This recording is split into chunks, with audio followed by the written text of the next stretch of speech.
Hello and welcome. My name is Steve Pugh, and most kind of Mondays, I do something called a Growth Strategy podcast where I hopefully try and introduce you to interesting people that can either help your business or career, and something that's really kind of personal for me. The beauty of whenever you create your own podcast or business or whatever is you get to pick who you talk to and that kind of thing.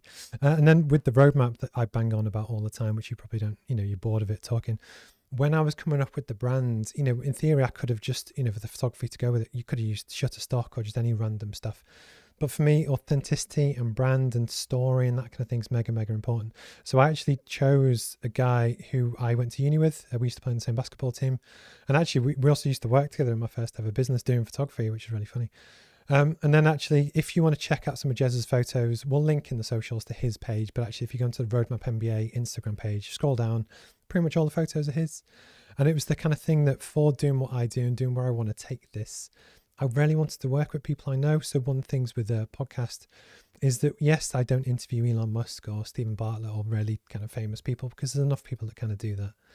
But actually just to introduce you people that actually might be relevant and interesting, or they're based in London, they're in your local area, people that you can kind of relate to. We're going to shoot the breeze, talk about different stuff. And if it's interesting, join us. If it's not, don't. And yeah, that's about it. So Jes, I'm just going to bring you in. There we go. So everyone can now kind of see you and hear you a little bit. Hi everyone, how are we doing? Good, good.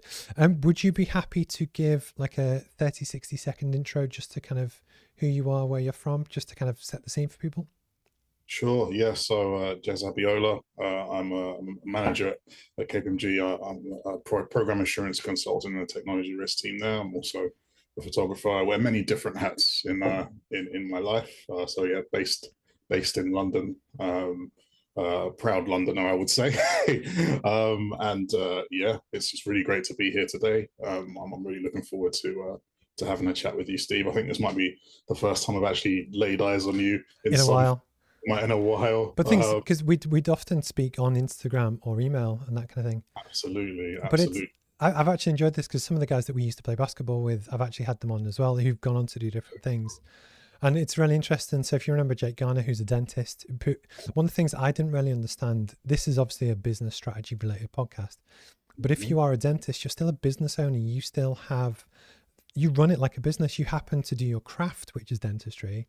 Absolutely. But likewise for what you do, there'll be so many people out there that have a job and a really good job. So obviously you work at KPMG, but kind of have a passion and a side hustle and something they just really enjoy doing. Mm-hmm. That actually, my hope is people might actually relate to this, if that makes sense. 100%. And then the other side to it as well is that I also, like, I do it with everyone. So I've done about 90 or so interviews so far, but I always love to go back into people's backstory, what they were like growing up and that kind of thing. But obviously Sure. we'd spent a few years kind of together at uni as well. And what I'm really interested to do is that I have memories about what I was like or what that business was like at the time when we were just hustling. Yeah. There's nothing more than that. Two students or few students just trying to make some money, blagging. Yeah. But we learned a lot and it was great fun. So we're going to talk about that as well. Absolutely. And then some other bits as well to do with culture and community. And obviously you've traveled quite a lot. So you've been to Nigeria and Canada and how that's different to the UK. Absolutely. Because likewise that I'm always very conscious that it sounds really sunny, but when you run a business, you have to be super critical of what you are. And I'm getting old, I'm 39 now. So I don't know what different backgrounds and communities, what people are looking like, and even what's funny. So we were actually in the same building in Sheffield for a while. My nephew is going to uni in October, and it's like time passes. Yeah, time waits for nobody. It's Time crazy. waits for nobody. It's here and then it's gone just like that. So But yeah. I genuinely think it'll be a really interesting conversation for anyone that kind of joins us. So out of interest, where did you grow up? So I grew up in Camberwell. I was born in King's College Hospital in southeast London.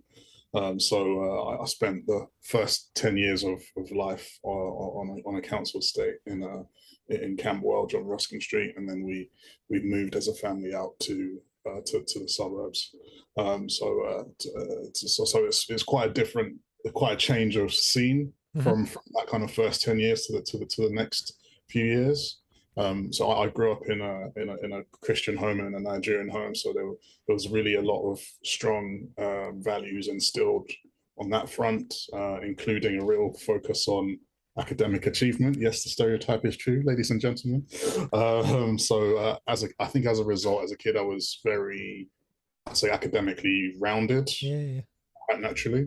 But I would say I could be a bit of a challenge for authority figures at times. I definitely split my time at secondary school into two. As kind of like a first half where I wasn't a bad kid, but you know, if I kind of sniffed a teacher out and I didn't think they really knew their stuff, I'd give them an awkward question or two, and then if I decided they hadn't passed my test, I decided that I wouldn't be on my best behavior necessarily. But this is also quite funny because, again, I do this every week. You'd be surprised at how many entrepreneurs and people that have side hustles and passions and businesses have that streak in them, because I was exactly the same.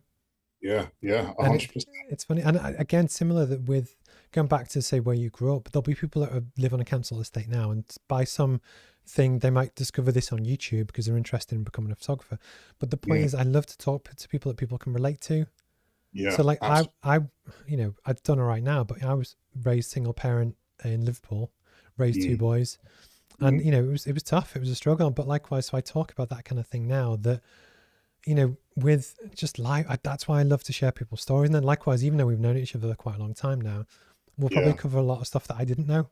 Yeah, absolutely. This is the pre-University of Sheffield life of Jes Abiola, which I'm not sure a lot of people who I went to uni with actually really know that much Yeah. about. And I'd say one thing that kind of helped me move from that more rebellious streak, I guess, to calming down a little bit. I guess I have two things to thank. One, which we'll get into a bit later, which is basketball. And the second, I always talk about my head of year at the time. I used to be in his office quite a lot, as you can imagine. But one thing he really emphasized to me was understanding the need for personal responsibility. That yes, you can be in a certain situation. Yes, sometimes things aren't fair, but what are you going to do about it? And I really took that in and internalized that, and started to think more in terms of, okay, yes, a situation can be X, Y, Z, but what am I going to do in that situation to get the outcome that I want? What kind of age did you learn that, or were you told that? So I was about 14 or 15. I was about 14 at the time, so just Wow. getting to the end of year nine. And I think part of the sort of, I'm a naturally quite self-reflective person. Mm-hmm. I think a lot of that I get from my parents, but I think I've had that in me from an early age. And so when someone would say something to me that really hit me, and I still do it to this day sometimes, I really kind of pour over it and Mm-hmm. pull it apart, Mm-hmm. and really think about what's being said, and what I'm going to take from it, and take forward in life. So that was something that really hit me even at the age of 14. Because you know what's quite funny is with, like, I've had time to reflect on a bit as well, as that I mm, don't think that I got to maybe that point to properly grow up, if that makes sense. mm, Arguably until I was in my early 20s. interesting. And it's just, but it's when I think people are always really self-critical when you look back, you know, why did I do that? But I think the Mm-hmm. one thing that always gets me is that I was never, you know, I got myself into trouble sometimes, but I was never maliciously bad. It was Mm, naivety or sure, inexperience or just rebellion or whatever. But I think sure. it's again, it's that kind of you know, life lesson that likewise, I don't have kids, but if you Mm, did, I kind of get it. You know, it's the big thing as well. Obviously, we're going to talk about academics and stuff. Is sure. the fact that, you know, I've got nieces and nephews now that are like GCSE, A level, uni age, Wow. and it's trying to make the point to say it's okay if they don't go. As when Mm. my mum, I don't know about yours, but she was like, no, no, you have to go to university, you have to do this, you have to do that. And it's when you've kind of been, but I was also the first person in my family, direct family, to graduate from uni. Wow. You know, it's also when you've been through it, you can kind of see through it a little bit, and it's just interesting. But the point is, you know, there's so many different routes to career and personal development. It's not just one thing. You can be exceptionally bright and never leave school at 15. You know what I mean? And it's, Absolutely. And funnily enough, one of the things that I do now, um, is I mentor secondary school age kids, and it's something that I really emphasize to them, is that, you know, there are so many different paths you can take. I had the privilege of going to a school that was it was a government school, but it was a selective school, it was a grammar school.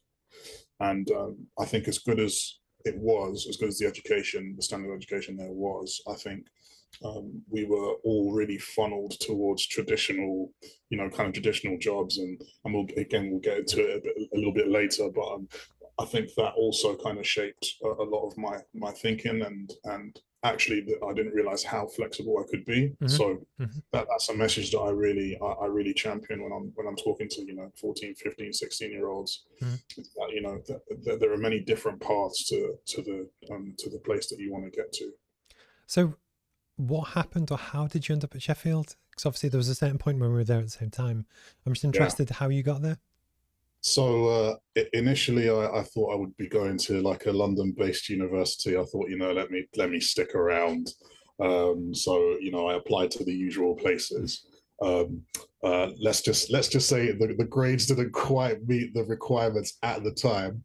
But as my sort of two backup options, I had Sheffield and Leeds there. So in the end, Sheffield ended up being the place that I chose, and I think I went to both campuses. I actually can't remember if I ended up going to the Leeds campus, but I do remember seeing pictures of the Sheffield campus. And this was before I'd even decided that I was going to leave London, and thinking, that actually looks pretty good. Like I wouldn't mind ending up there if it came to it. So when staying in London didn't pan out, Sheffield became an obvious choice for me. I went up to the campus, and like about 5 minutes after getting there, I was completely sold.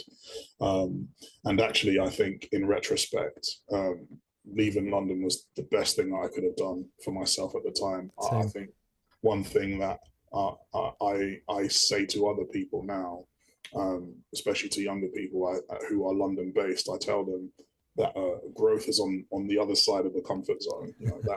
That place where you're comfortable. London's such a bubble, and it's really important when you can to leave it and really understand the country that you're in as well, because I feel that London can be so different in so many ways. And actually leaving London for university was great for me on that front, but also just to be in a place where I had to take care of myself, away from what was familiar. You grow up, really. You have to grow up, and I did a lot of my growing up. I'd say, like a lot of it, I did in Sheffield. Yeah, but the beauty of it is, I think everyone goes through that. That's the whole point of it. Absolutely. That it's one of the big things I'm going to be instilling in my nephew, because he's very academic, and this is one of my pet peeves. So he had the grades to go to Cambridge. Sure. But what was annoying was that he passed all the exams, did everything he needed to do, but then he wasn't selected by a college. And this is one of my big pet peeves, is the fact that, for me, people should win places or careers on merit, not on who their dad is, who the parents is, if their uncle went to that college. And then the fact that they live near Cambridge anyway, the fact that he didn't get in, because it's a completely different social route if you go to Cambridge or Oxford, if you go to Sheffield. But actually for him, I think that real world kind of environment will actually be so much better for him, if that makes sense. But what I kind of love is that it's the way it mashes together, or university mashes together people from all different cultures from around the world that you've never met before. So I'd never really interacted with people from London before, or different communities. And we both did engineering, and on our course we had a lot of Chinese students. But again, you're working with these people day to day, that it does genuinely broaden your horizons, because you're like, actually, they are very similar. And one of the things that I love as well is that you could have people from all over the world, every country in the world, but if they go to attend similar university, they've probably got similar character values and traits. And I've probably had on this podcast about 10 people that went to Sheffield Uni, and they're all actually quite similar. And it could be that I just pick people I want to talk to that are quite similar. But the point is, it's that kind of melting pot to just figure out who you are and what life is. And yes, you want to get a piece of paper at the end of it, but actually it's about kind of so much more. So out of interest, then, how did you find the whole university experience? Was it what you thought it'd be? It was a lot more challenging than I thought it would be. And I think a lot of that was because as much as my family are very academic, I was charting new waters in many ways. So I was the first one of my siblings to leave London for university. None of the others had done that. Yeah. I was doing something completely different to the rest of them. Obviously, I'm not saying that I was What did you do? I did chemical engineering. Yeah. Yeah, so I was doing something slightly different to the rest of them. Were the others like art students or the? No, to be fair, they were all, two doctors and a lawyer. Oh, okay. Yeah, so traditional, the approved list of Nigerian parent professions. I was in a position where I had to work part time to be able to stay at university, frankly. And I had to do multiple jobs to be able to do that.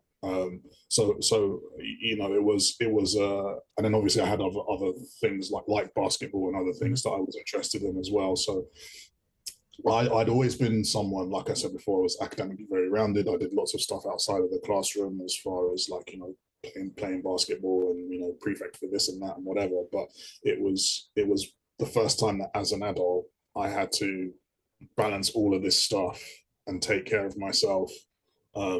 And it was really, really hard. It was really hard, to the point where, it got to a point where I had to sort of plan my time in like units of hours. And if certain things didn't get done by certain times, that was just it. So it was a lot more challenging than I thought. But at the same time, and I say more, I always say about university, I enjoyed it more in retrospect than at the time. At the time, I'm not saying that it was all like terrible. Absolutely not. Like, I enjoyed it. There were certain moments that I remember being in and just having an absolute blast. And I remember those really fondly and really vividly. But you look back at the stuff that you did and the challenges that you faced down, and yeah, it was a challenging time, but I don't think I would change it for anything. I think one of the big things for me is that I learned how to learn at uni. Yeah. And it's the school I went to was, I don't know, it's a normal comprehensive school where you go to geography, the teacher will talk at you for, I don't know, 45 minutes per week, whatever it is. You don't do any work because, you just don't. You get to the end of the year. I didn't even necessarily know what revision was, but I'd never been taught to do past papers, whatever.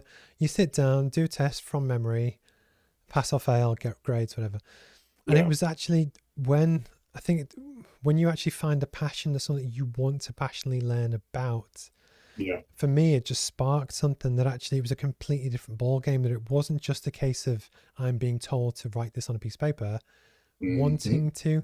And one of the big things that I found is that when I did mechanical engineering as my undergrad, some of the people on my course went to really posh schools. Like there was a lady who went to Cheltenham Ladies College, which is like the female version of Eton.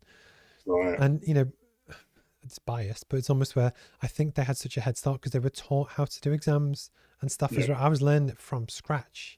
Yeah. But it's also that kind of working class background hunger to prove myself has kind of stayed with me. So again, absolutely. I wouldn't change it, but it's a difficult environment to put yourself through. And what's also quite funny is, again, in hindsight, when you were almost at uni, struggling to work and get exams and stuff, did you ever have it where, you're worried about failing or just not? In short, yes. I would say a lot of what I probably feared academically was around failure, was around fear of failure.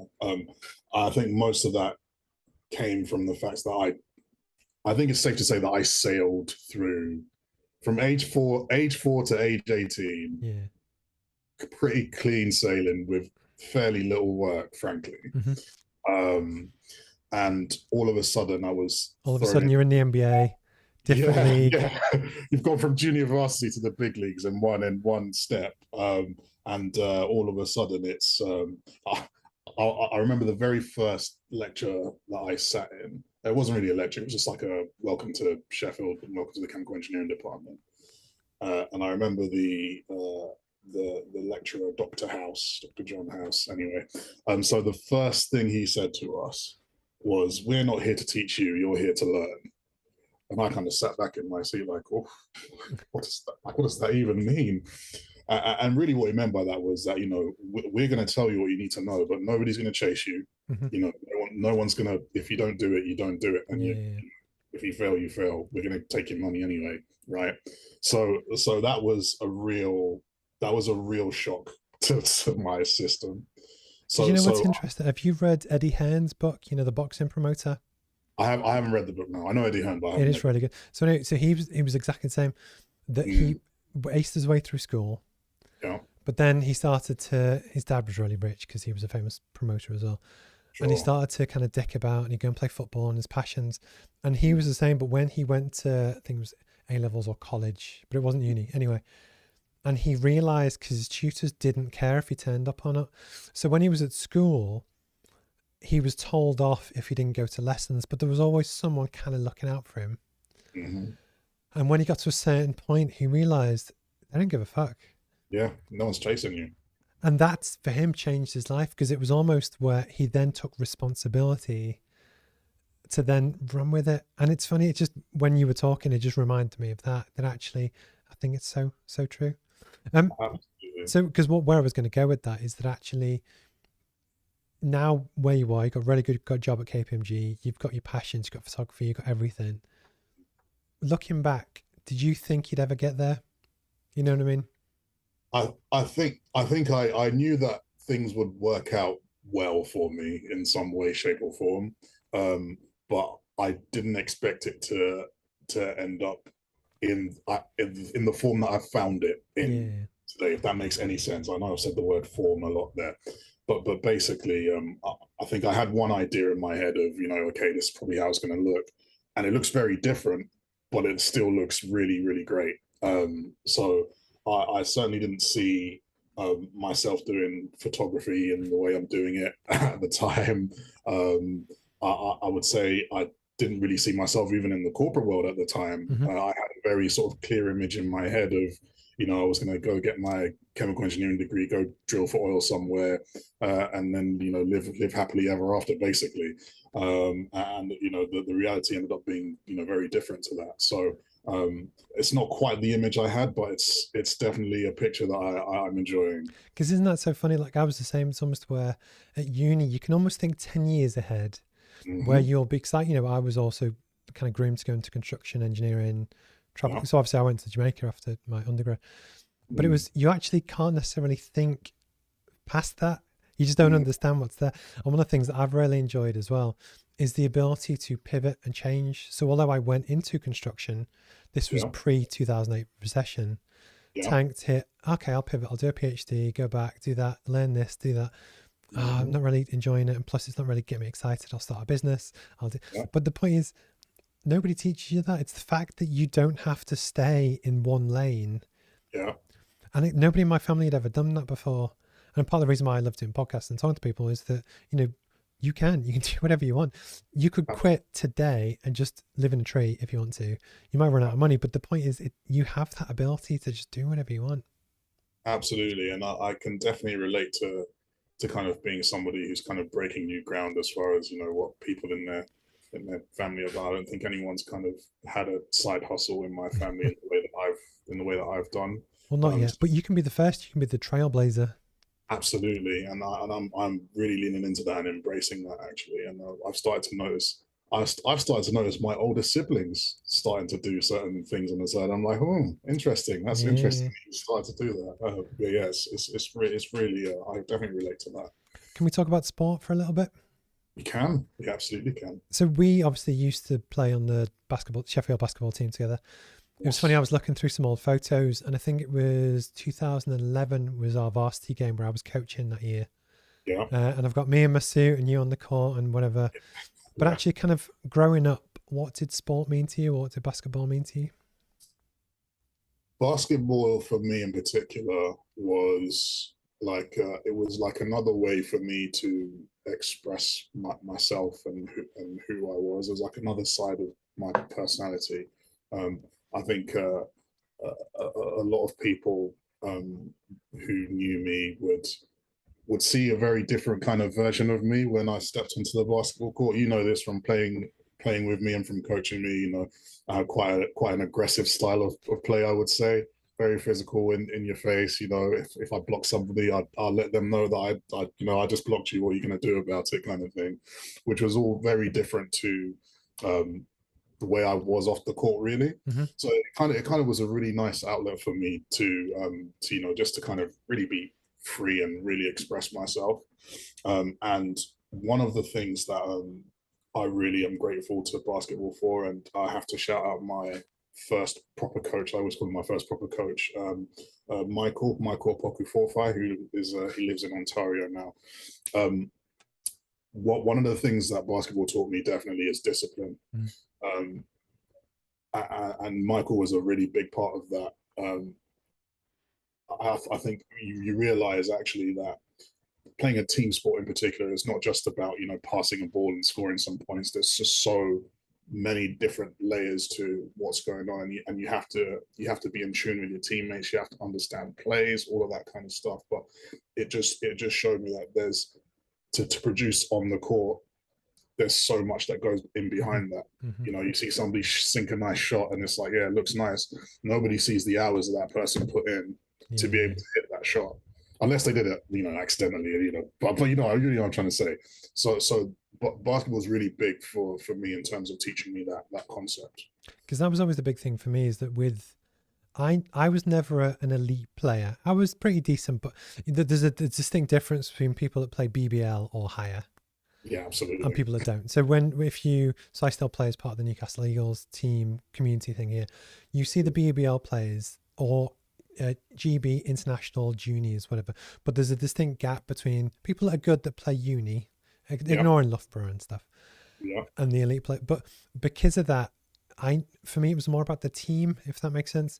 So it's bringing people together, getting them to trust each other, like each other, enjoy it, making sure that everyone got kind of decent minutes. It used to break my heart when you play on teams where the coach takes someone just because they drive a car to drive you to that away game and not give them any. So for me, basketball was always about that. But one of the things that I really kind of love as well, I put a post up about it.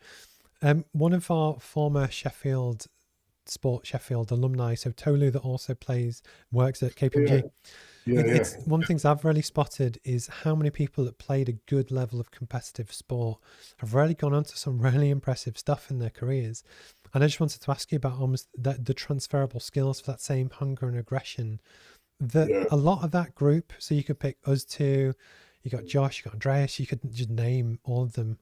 It almost doesn't matter what the sport is. I've just gone on to do really good stuff, and I just didn't know what your thoughts were. That's really interesting. I think there's if you're going to play a sport at any decent level, you have to be a competitive person. And I think some people see competitiveness as like something that's really one-dimensional. It's about, I want to be the best and blah, blah, blah. I don't think it always takes that form. I've seen all sorts of types of competitiveness, if that makes sense.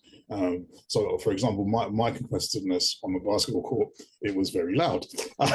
but sometimes, people can be quite quietly competitive. Like you can see, when let's say somebody, if we put in a basketball context, let's say somebody, crosses them up and scores them, and you can see them kind of quietly internalizing and be like, okay, that person's not doing that again. There's so it takes so many like different forms, and I think that's so transferable to a corporate environment for sure, because ultimately, you are having to compete with other people for certain positions, and you are having to, your performance at the end of the year, each performance year is graded against other people. So that competitiveness, I'm not going to say you necessarily need it, but it certainly doesn't hurt to be a little bit competitive. So I can see definitely how someone could take that and transfer it to something else in their life. Because I must have, one of my big idols is Kobe Bryant. And it was funny that he was the basketball player that I loved to watch. But the thing that really got me was that after he retired, his ability to learn different things and get into music and production and the books he wrote, and he got the Oscar. But he was obviously a really smart guy. Absolutely. But the thing that I really loved about it was the fact that there was loads of videos. If you don't know, check it out on YouTube. His work ethic for what he would do for waking up at 4 a.m. It was the practice, the reps in, so that at the right time he was extremely successful because he practiced, he worked hard. And I know RIP is dead, but I still apply that to business. So it's that balance of where for me, I don't have to be perfect. I don't have to hit every shot, Yeah. but I promise I will work harder than my competition. Yeah. And I get that from sports, and I get that from inspiration, in other people. But I think Yeah. it's when he kind of proved that it wasn't just about the athletics; it was actually the bigger picture. Absolutely. And it kind of goes back to what we touched on earlier, what I touched on earlier with Coach Mike, that, everybody sees the end result, on match day, but, all the stuff that goes in to, to someone being successful in their career, a lot of people don't see, Yeah, it's when, everyone always wants especially with Instagram, they want yeah, the highlight reel, the dunk, the celebration, yeah, but they very rarely put the graft in. yeah, And it's just, abs- I love sports analogies. It's funny actually. I'm on the board of a company that's going to float on the stock market, and when I give my advice, so I look after all the sales and marketing stuff. Some of the guys always joke that I have relationship metaphors. So I always joke about teenage dating things, but I love to use analogies to talk about how things work, and anyway. But sports again is a brilliant one to kind of just explain stuff that I think it's so applicable to business. And Mark Cuban, who's the owner of the Dallas Mavericks, Mavericks, yeah. he basically talks about how business is like the only sport that competes 24 hours a day, 7 days a week. It doesn't stop, and it goes on for years. As well, basketball, when the whistle goes, okay, we're fine till next week. Business is just, it's 24/7. It's constantly, And yeah. that is, rightly or wrongly, that's kind of how I view it. But it is what it is. Can we talk about photography? Yeah, we can, absolutely. So we'll go into some of the businessy type stuff, because I know people might want to pick your brains about how you did create Instagram, has it been useful, that kind of thing. But Sure. how did you almost get into it in the first place?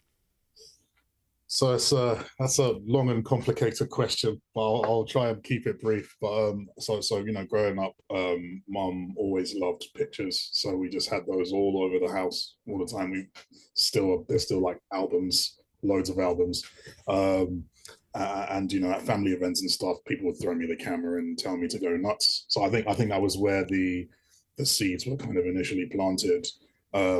And then also, and I'm sure we'll go into it as well. I had did the photography business with yourself at university as well, and I think that added a little bit more. That was another kind of seed being planted.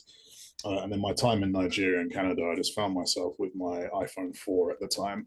Fantastic piece of tech that is. Just trying to capture every moment I could. And once I kind of got back to Sheffield to finish my final year, I found myself now taking pictures of Sheffield with my phone. I was like, oh, this is something I'm doing now, and that it was that made me really really dive into photography as an art form, Yeah. and really understand the nuts and bolts of it.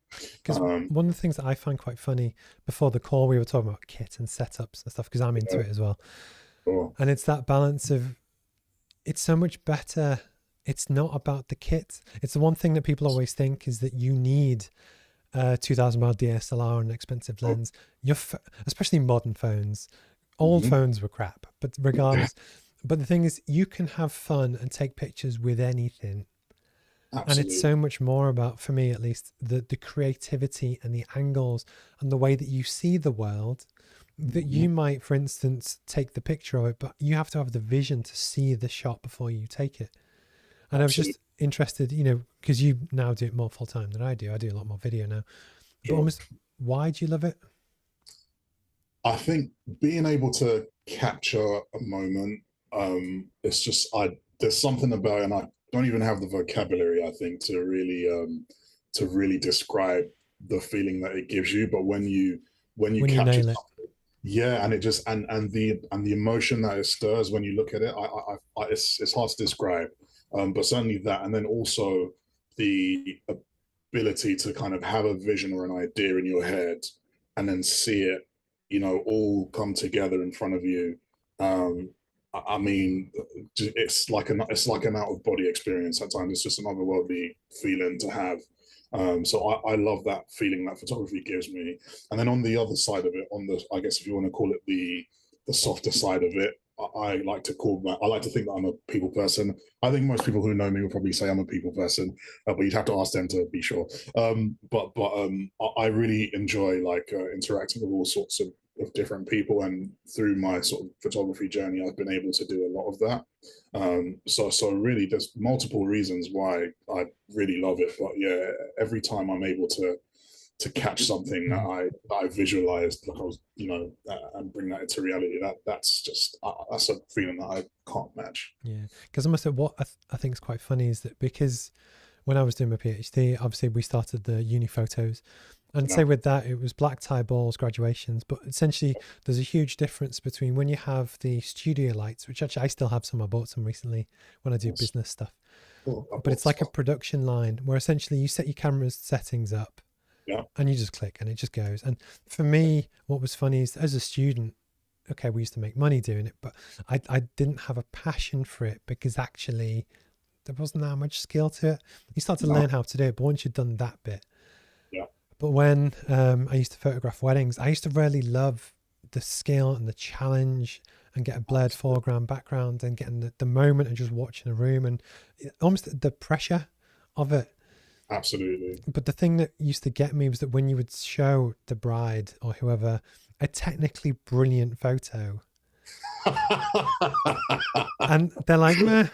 What to say about this? And then when you see their Facebook page, this is the one thing that really got me about it, is that they'll have a really crappy low lit phone selfie from a nightclub because they like how they look.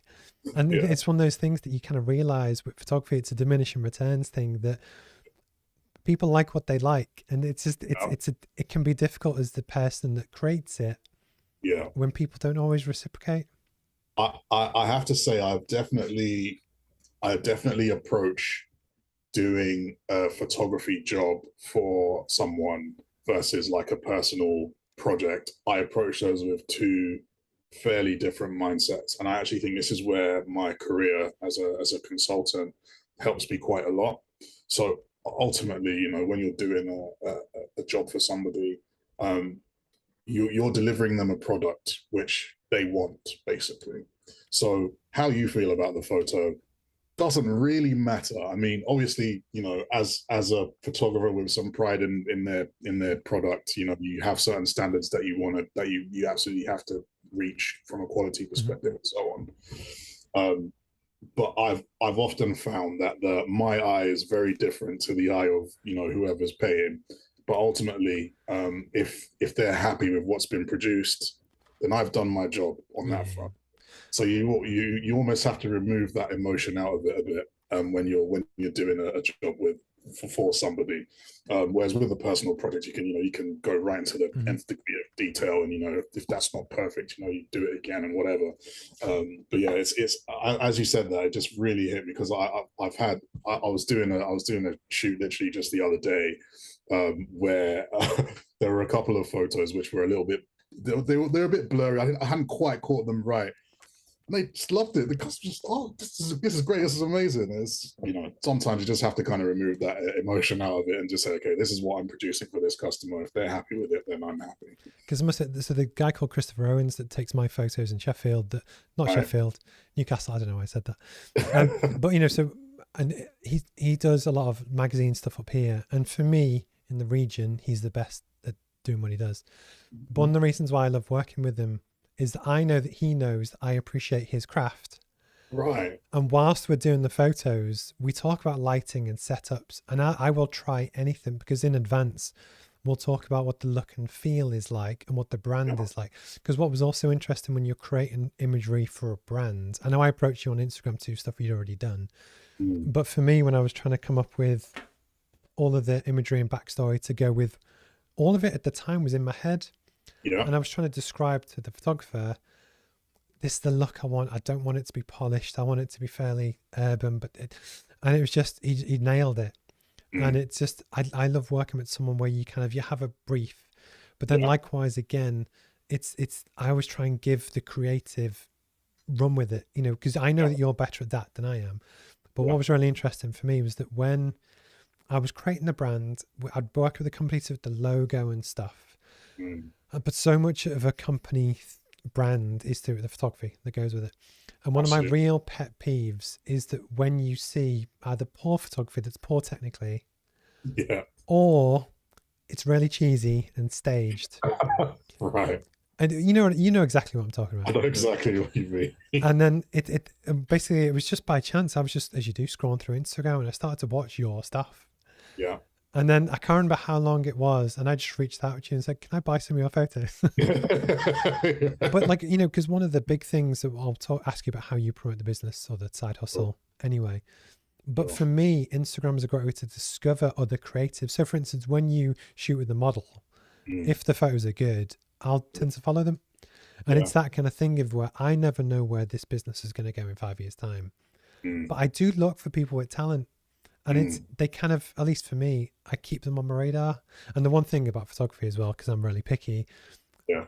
I can see when someone's bad. Does that make sense? Yeah. Yeah. But 100%. it almost, so when you approach the people that you photograph on Instagram, which is the kind of look and feel, I'll try and show one. I know there's one at the back of the book, which Sure. was, for instance, that one. So, Oh yeah. Yeah. so Yeah. obviously I put the light pathway over the pictures. Do you class that as just one of your personal projects? So that particular one was part of a commission job.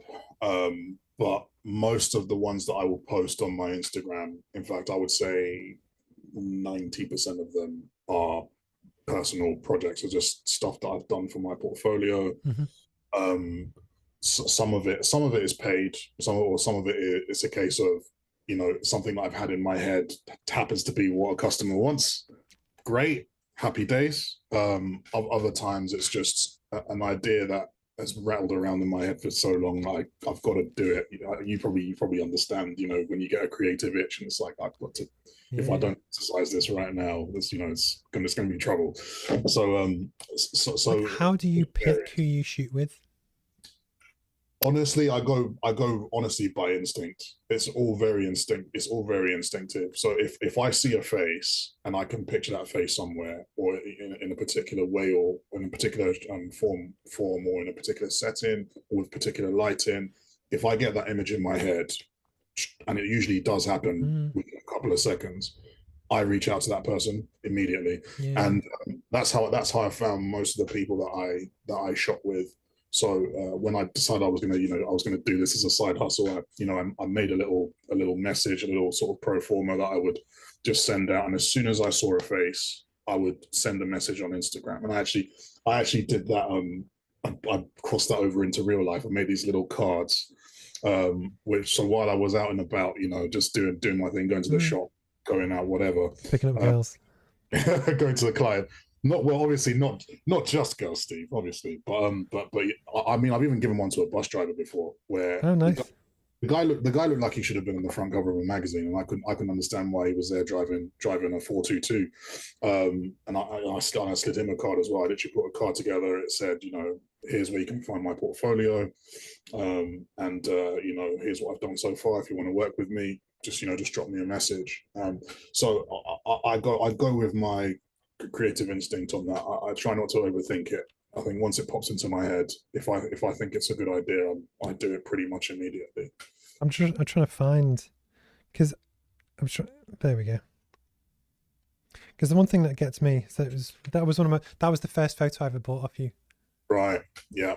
Yeah. Because the one thing that gets me, and it sucked me in, was that, for one, it's anyone can get lucky with one photo. Yeah. But it's when you can create a body of work, or in this instance, a lot, so I've bought 22 photos, I think, so far, but the idea is, but they all look the same, feel the same, part of the same body of, and it's that, in terms of business company stuff, is branding. Yes. That it's hard to fake, and it's hard to do well, if that makes sense. Because the other side to it as well, it's when you're looking at, who relates to what you're trying to create, and it's there's so much around that, and I think you can't fake it. So even if I went to hire a photographer in Newcastle and said, "I'll go and hire some models and we'll go and take some pictures," it's so difficult for me. And this is someone that's done it, and also I know people that when they've had the picture taken, a lot of people feel uncomfortable when they're in front of the camera. Yeah. That actually it's really hard to make people feel comfortable enough to take 800 photos, but we're looking for 40 good ones. Yeah. And it's try this, try that, do that. And that's a real skill when you were saying about being a people person before. Yeah. That likewise, I know how hard it is, and you can't teach that ability to just make people feel comfortable, but yet also see the eye for it. And the other thing as well, it's quite rare that you have someone with the engineering academic brain and the creativity. And I've been told that I kind of have that, but again, that's quite rare that you get both sides of the brain. I, I, I actually think that that they're not as opposite as a lot of people would I agree. think. I think there's a real science to what makes a good picture in general, you know, and I actually I almost liken it to problem solving, taking a good picture. You know, if I'm in a relatively dark room for an event, for example, and I'm trying to get some good pictures, and I don't have my on camera flash, Yeah. then I need to figure out, okay, what shutter speed am I going to get a solid enough image? Okay, given the equipment I have available, how high can I crank the ISO really? And you know, okay, like so you almost have you having to take your different parameters based on where you are and come up with a solution for it. So it's definitely there's definitely I'm not going to say there's no creative element to it. That'd be a ridiculous thing to say. Of course there is, and I think that bit is really fun, layering that into the more problem solving side of it. But I actually see a lot of it as problem solving in the sense that I have a solution I want to get to. Yeah. I have a place where I'm at the moment. I have these set of parameters.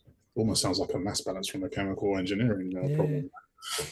You know, I have these parameters. I have, you know, these starting materials. This is where I'm trying to get to. What do I need to do to get from here to here? Yeah. Oh, cool. So with this being like a business strategy related podcast, a lot of people now, I think it's 54% of people now, including maybe your brothers and sisters, are starting to have the ideas, the inkling about maybe some sort of side hustle or project or thing. When did you start to get the itch, and then how did you almost get started? So I got the itch early in 2018. I cannot tell you what made the itch appear. It just I think a few things actually I can point to. I think I started to see a lot of photography out there because I'd followed a lot of people on social media who are photographers, and at that point I'd been taking pictures for quite a while, you know, and I thought I could do that. That doesn't look that hard. But also I think, and we've kind of touched on it already with Instagram and what it's kind of become as a platform and what social media is almost starting to warp into or has warped into. I think I started to see a lot of the images that we expose ourselves to that were just not, there was just nothing to them in terms of, you know, everything had been completely smoothed out and you know, completely reshaped and redone, and all the feeling had been stripped out of it. And I wanted to bring some reality back to photography. That was really what I wanted to do. That was a big part of me getting started. And even to this day, you know, the kind of description I give for my work is that it looks clean, but it's very natural. It's all very natural looking. That's done on purpose. So I had that as my kind of mission statement. That, you know, I'm bringing some simplicity and reality back to photography. It's authentic. Yeah, exactly. Some authenticity back to it, and that's been a big driver for me in my photography journey. And luckily that aligns with my brand as well. But these things do come across. They come through. Yeah, and absolutely. I think that's almost. I don't think you can fake that. So you had the kind of the itch to maybe set up. Did you then, I guess, just create all the social accounts, create a website? Yeah, so I had a social media account already, which I wasn't really using very much. So I just thought, hey, let me actually, you know, let me just convert this into my thing, my business thing, and that way it allowed me to leverage, you know, the few people I already had, and kind of touching back on what you said earlier, a lot of people didn't expect, you know, engineering Jes to start taking pictures. So I knew that when I would start sharing my work, it would hit quite heavy with a lot of people, especially if it's good. If it was terrible, well, if I was terrible, maybe it wouldn't have. You know, I converted my social media accounts that I had, most of them anyway, to photography stuff. I went to Squarespace and set up something. I just knew I had to get started in some way, form, or fashion. I tried not to overthink it. One of my favorite sayings that a professor at Sheffield, funny enough, used to say was that good enough on time is better than excellent too late. So Yeah. I was just determined to get the ball rolling. It's Just the do whole lean startup thing. It's so true in business. I something. see it all the time when people try, they want something to be perfect and they never launch. My current website, although it's about to be replaced, was built on Wix and I built it myself. Yep. Yeah. And I've got to where I am now through learning and just, but the point is, if you always want it to be perfect, it'll never happen. It will never. So a lot of people get frozen into inaction under the guise of perfectionism, and perfect doesn't exist. You just got to get started and But I iterate. think for anyone that wants to start a side hustle, there's people on the course that do art and they paint motorbikes and they love it. Yeah. And it's just, there was someone posted last night, actually, it was to do with pricing, about what's the right thing to charge, where do they fit in the market. People often always second guess their own quality versus other people's. But the truth is, just get out there and practice and you get a vibe for where things are at, and then it'll just learn and improve. But the other thing as well, I think you have people that either have an Instagram account or a business that they don't actually love what they do. They're doing it for the wrong reasons, to either get followers or to make money. And the truth is, be it a photography business or whatever, there'll be a certain point where it's not going too well, and it's whether you give up or you'd actually kind of do it for free. It's the ikigai kind of thing. This is your passion. That likewise, yes, you might earn a side hustle income from it, but actually, even if nobody paid you, you'd probably still do it. I say this often to people, that even if no one gave me any money, I'd do it anyway. Like I would take pictures anyway. And I think if you're looking to start a side hustle of any sort, I think the key thing to keep in mind is, and to keep central to all of what you're doing, is the enjoyment of it, the joy that it gives you. You have to keep that central, because like you said, there are going to be times where you might have to, because of maybe other commitments, because of your day job, you might have to work late, or it's not pulling in as much money as it normally does, or whatever. The stuff that's going to get you through those kind of times is, do you actually love this, and do you actually love doing it? And if you do, I'm not going to say you'll sail through, but you will find it hard. You will find it easier to deal with the lows that come with doing anything, really. No, that's good. But I think it's true. And then especially with photography, it means that you can justify to buy expensive equipment that you otherwise. It is an expensive pursuit, I will say that. No, almost this room cost me a fortune, but at least I try and use it as much as I can. But absolutely. I think, especially with the way the world is now with online stuff, photography, video, and the internet, you can leverage it a lot. That back in the day, it might be a print photo that might go in a magazine if someone, but it was really tough to kind of do it. Now, and I'm a big believer in this, investing in good branded photos, personal brand and company brand, is arguably the best money that you'll spend for your business. If it's good. If it's bad, no. But the problem is, the person probably won't know, but it's that kind of thing, because you can leverage it. So for instance, although I spent a fortune on this room with the camera equipment, the lights and stuff, I get to use it multiple times a week. And actually I enjoy buying the stuff. I enjoy learning how to set it up, but I rarely enjoy talking to people. Right. And I would happily do this for free with no other agenda, because actually it's been really nice to kind of catch up.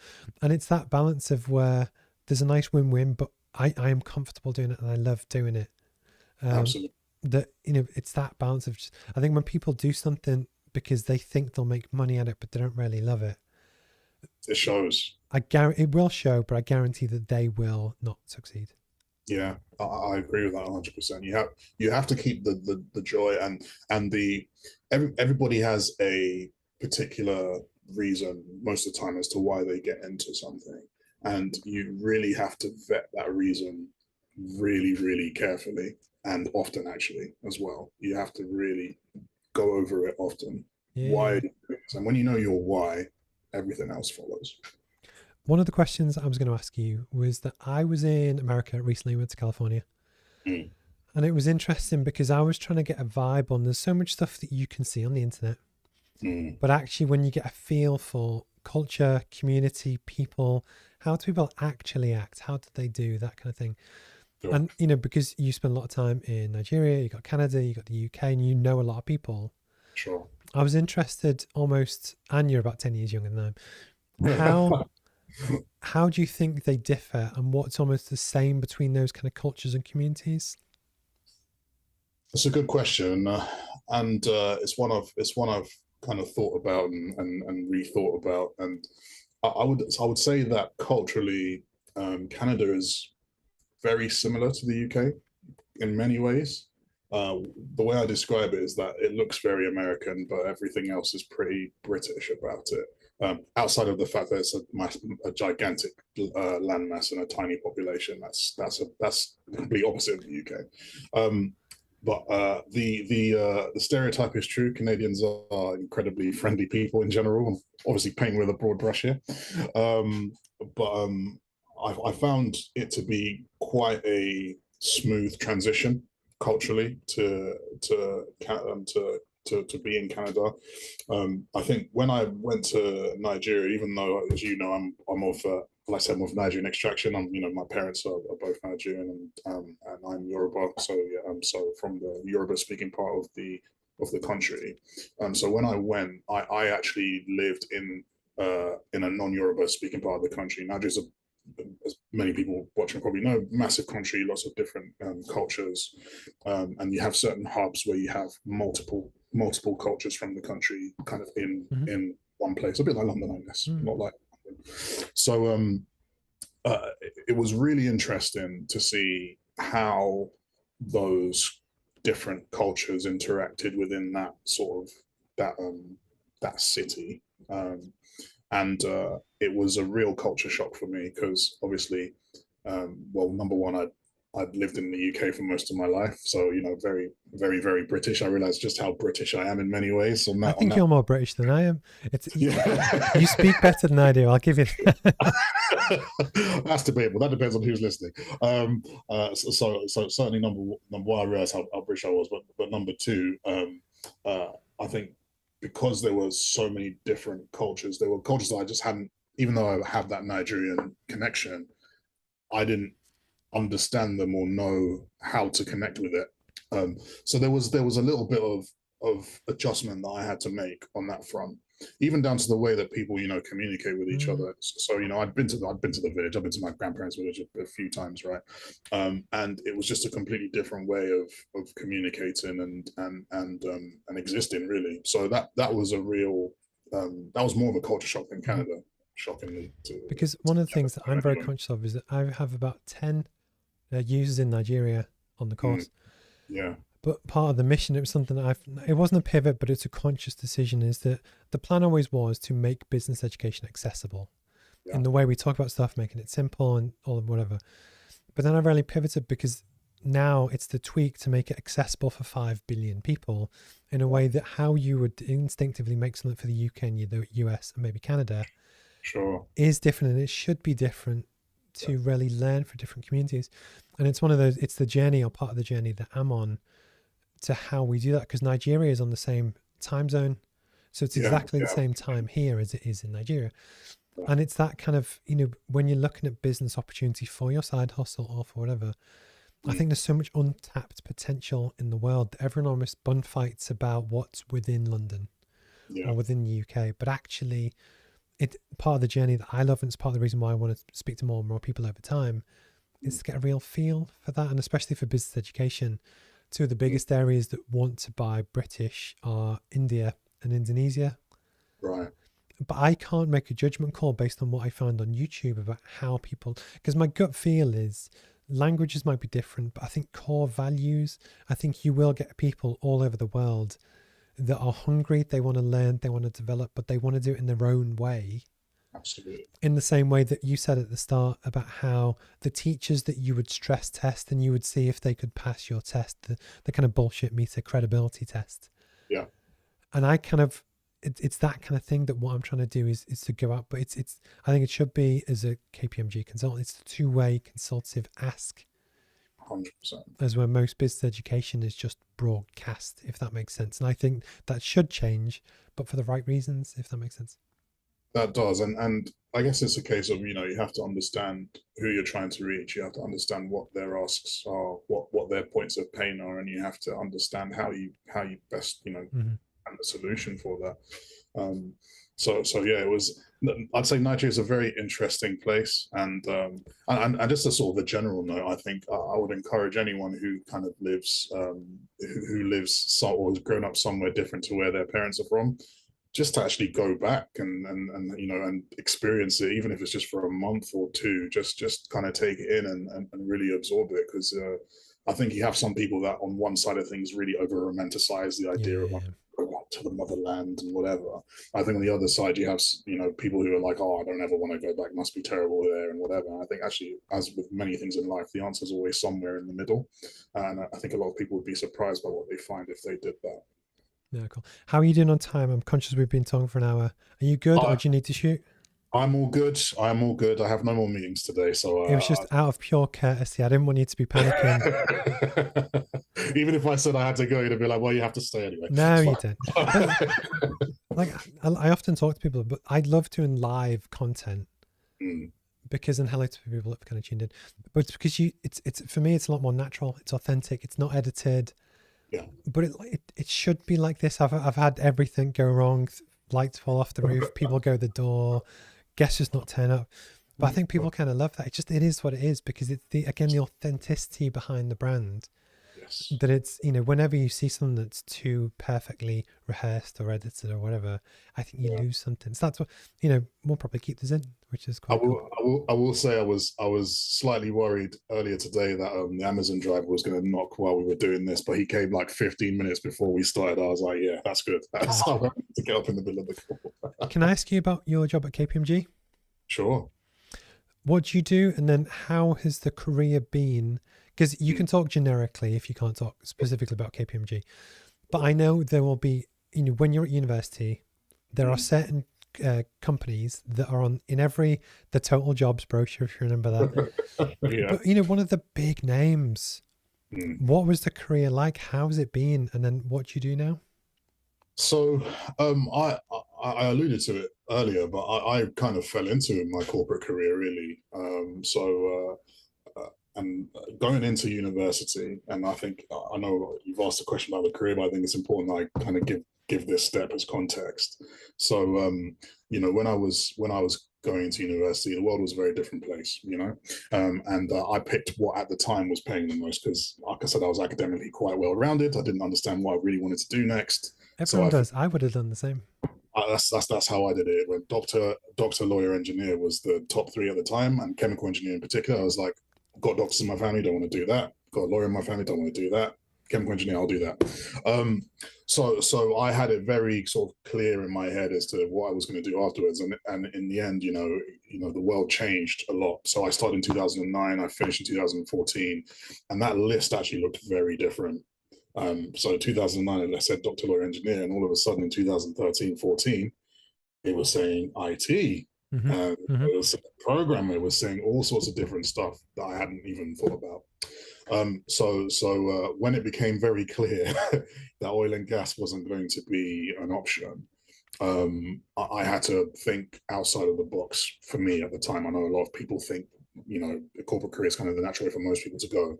And actually a lot of my friends, told me to explore that as well.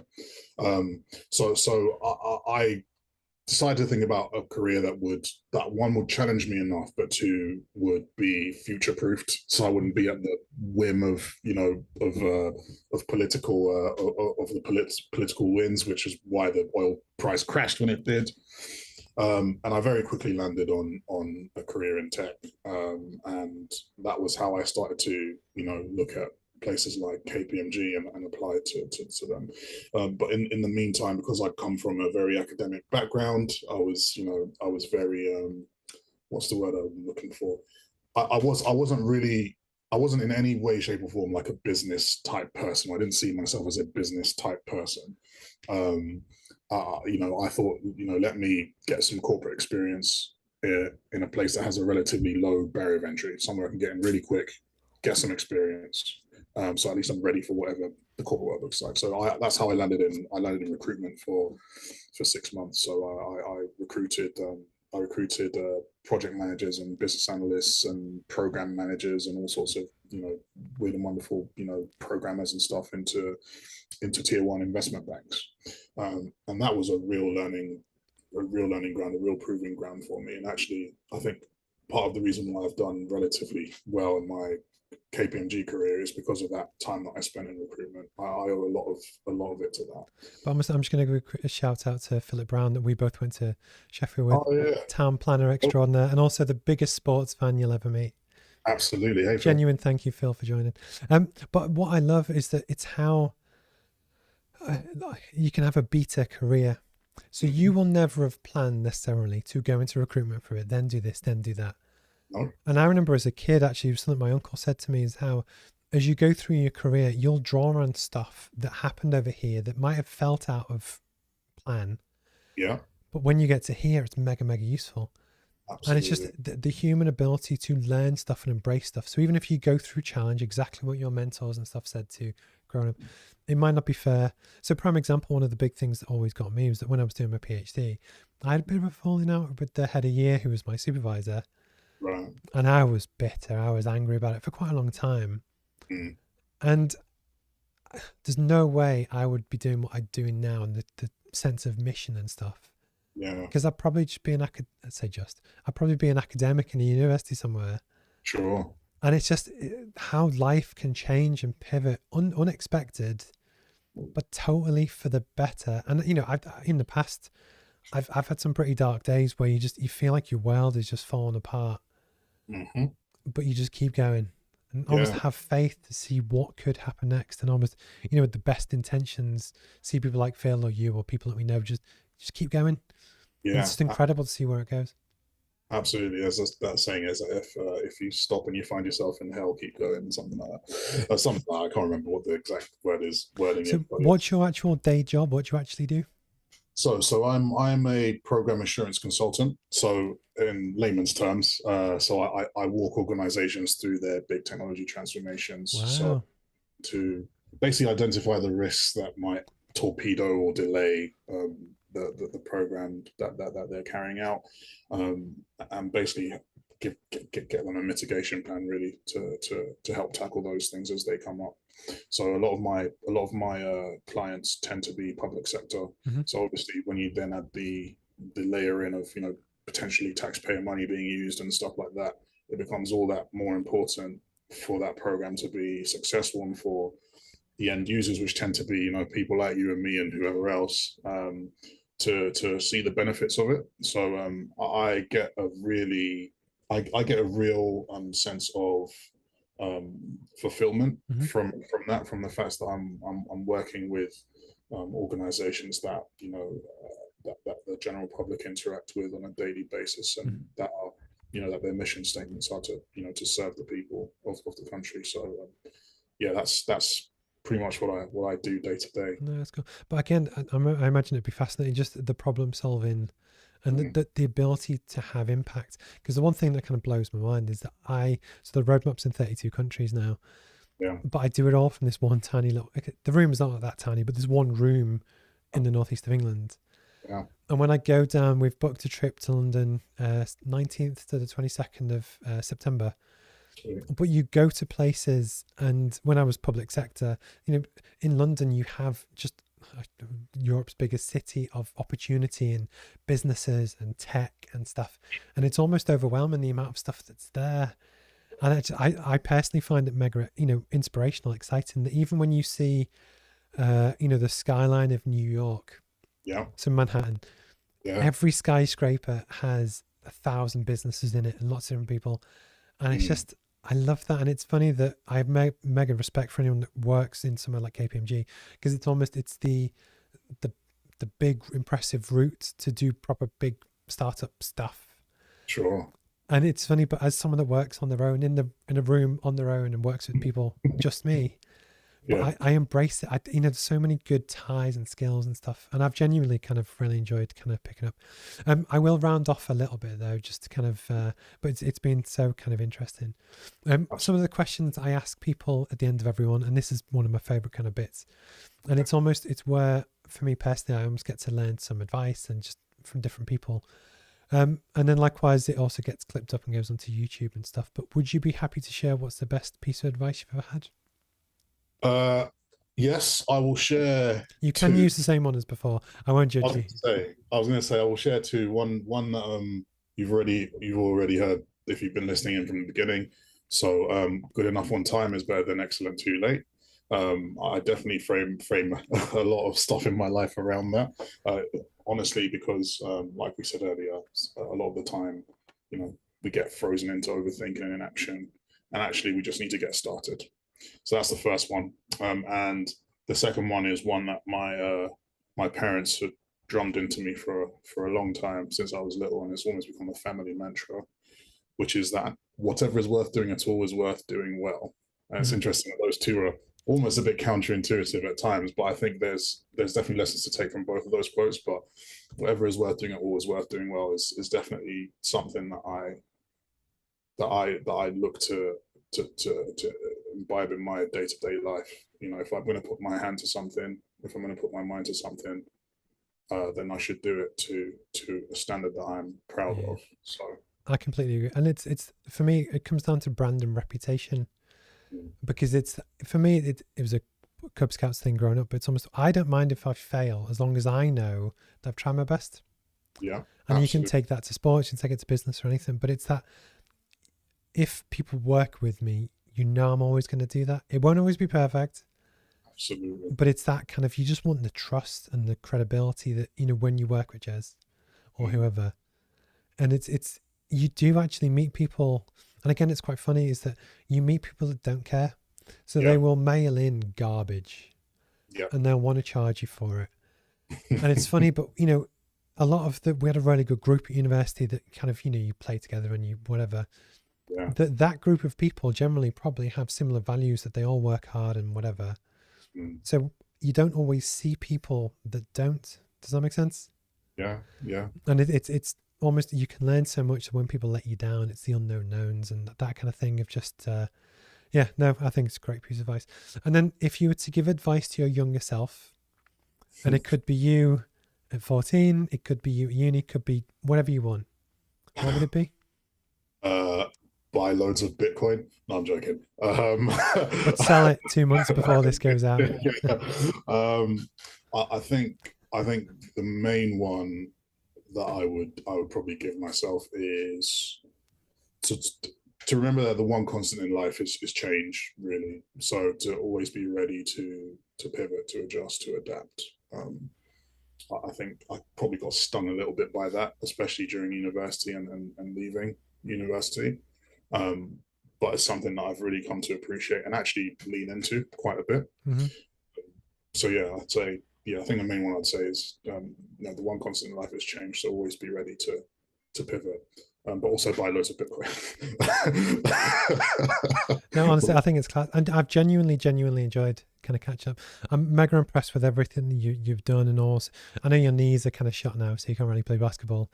Yeah. I've officially retired as of the end of the season. I might still keep playing it. I'm not sure yet, but I have officially retired as of March 23rd this year, when my Achilles decided it was going to give out. So I think I'm done with basketball as well for the time being, at least. I'm sure someone will tempt me back at some point. But no, I genuinely appreciate your time. I think there's been a lot of value that I think people will really kind of take from. What I think has been really good is just sharing an honest opinion of how things have gone, both from life and, you know, uni and jobs. And it's funny, isn't it? Just both of us have had, it's like a ship in the wind. We didn't necessarily, we knew generally where we wanted to go, but you get pushed and you go through storms and you go through all challenge. But I'm proud of where you are, you know.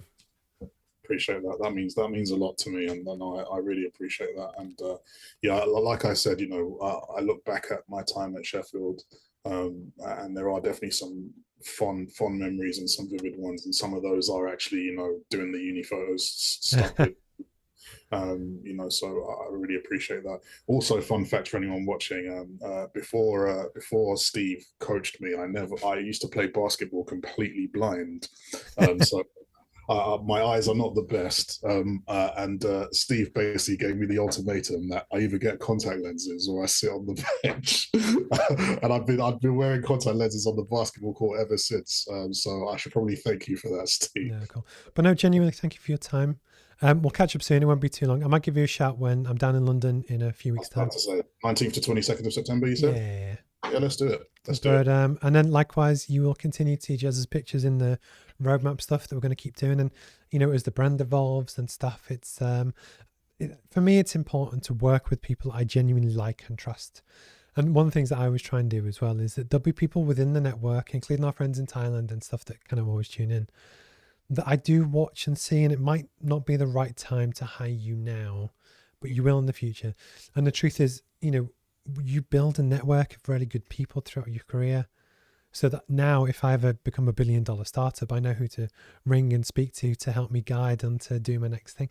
But it's so important to kind of just talk about what you do and learn and put yourself out there and stuff as well. But anyway, I think we've spoke for long enough, so I'm going to call it quits. Thank you for your time, and yeah, we'll catch up soon. No worries. Cheers, mate. Bye. Bye.